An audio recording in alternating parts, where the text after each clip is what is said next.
मत्स्य अवतार भगवान विष्णु के प्रथम अवतार है। मछली के रूप में अवतार लेकर भगवान विष्णु ने एक ऋषि को सब प्रकार के जीव जंतु एकत्रित करने के लिए कहा और पृथ्वी जब जल में डूब रही थी तब मत्स्य अवतार में भगवान ने उस ऋषि की नाव की रक्षा की।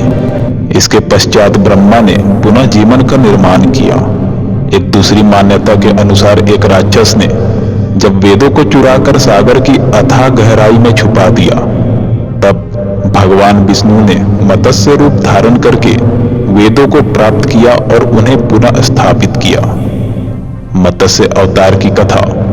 एक बार ब्रह्मा जी की असावधानी के कारण एक बहुत बड़े दैत्य ने वेदों को चुरा लिया। उस दैत्य का नाम हयग्रीव था। वेदों को चुरा लिए जाने के कारण ज्ञान लुप्त हो गया। चारों ओर अज्ञानता का अंधकार फैल गया। पाप तथा अधर्म का बोलबाला हो गया। तब भगवान विष्णु ने धर्म की रक्षा के लिए मत्स्य रूप धारण करके हयग्रीव का वध किया और वेदों की रक्षा की। भगवान ने मत्स्य का रूप किस प्रकार धारण किया, इसकी विस्मय करनीय कथा इस प्रकार है। कल्पांत के पूर्व एक पुण्यात्मा राजा तप कर रहा था। राजा का नाम सत्यव्रत था। सत्यव्रत पुण्य आत्मा तो था, बड़े उदार हृदय का भी था। प्रभात का समय था, सूर्योदय हो चुका था। सत्यव्रत कृतमाला नदी में स्नान कर रहा था। उसने स्नान करने के पश्चात जब तर्पण के लिए अंजलि में जल लिया तो अंजलि में जल के साथ एक छोटी सी मछली भी आ गई। सत्यव्रत ने मछली को नदी में जल में छोड़ दिया। मछली बोली, राजन, जल के बड़े बड़े जीव छोटे छोटे जीव को मारकर खा जाते हैं। अवश्य कोई बड़ा जीव मुझे मारकर खा जाएगा। कृपया करके मेरे प्राणों की रक्षा कीजिए। सत्यव्रत के हृदय में दया उत्पन्न होती। उसने मछली को जल से भरे हुए अपने कमंडलू में डाल लिया। तभी एक आश्चर्यजनक घटना घटी। एक रात में मछली का शरीर इतना बढ़ गया कि कमंडलू उसके रहने के लिए छोटा पड़ने लगा। दूसरे दिन मछली सत्यव्रत से बोली, राजन, मेरे रहने के लिए कोई दूसरा स्थान ढूंढिए, क्योंकि मेरा शरीर बढ़ गया है। मुझे घूमने फिरने में बड़ा कष्ट होता है। सत्यव्रत ने मछली को कमंडलू से निकालकर पानी से भरे हुए मटके में रख दिया।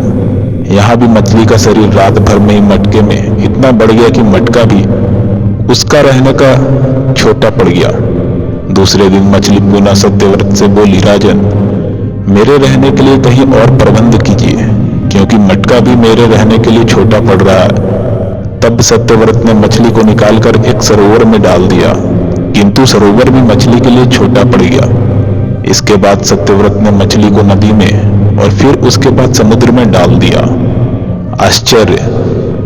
समुद्र में भी मछली का शरीर इतना अधिक बढ़ गया कि मछली के रहने के लिए छोटा पड़ गया।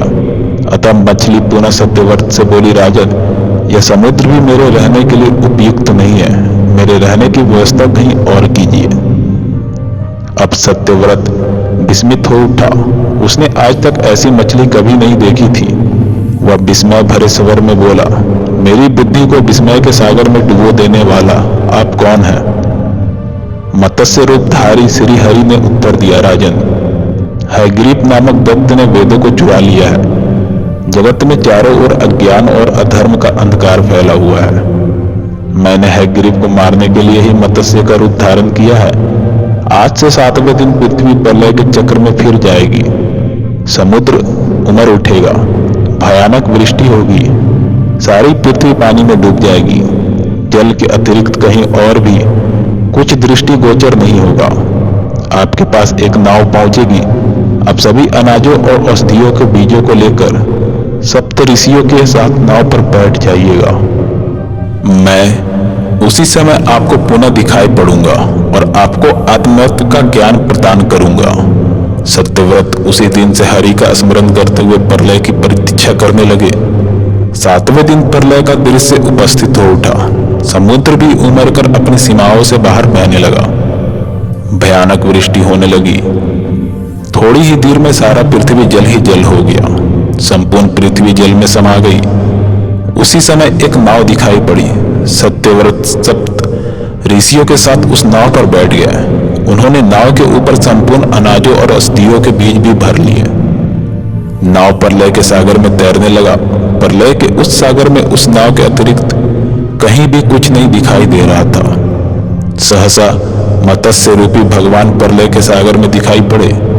सत्यव्रत और सप्तऋषि गण मत्स्य रूपी भगवान की प्रार्थना करने लगे। भगवान से आत्मज्ञान पाकर सत्यव्रत का जीवन धन्य हो उठा। वे जीते जी जीवन मुक्त हो गए। प्रलय का प्रकोप शांत होने पर मत्स्य रूपी भगवान ने हयग्रीव को मारकर उसे वेद छीन लिया। भगवान ने ब्रह्मा जी को पुनः वेद दे दिए। इस प्रकार भगवान ने मत्स्य रूप धारण करके वेदों का उद्धार तो किया ही, साथ ही संसार के प्राणियों का भी अमित कल्याण किया।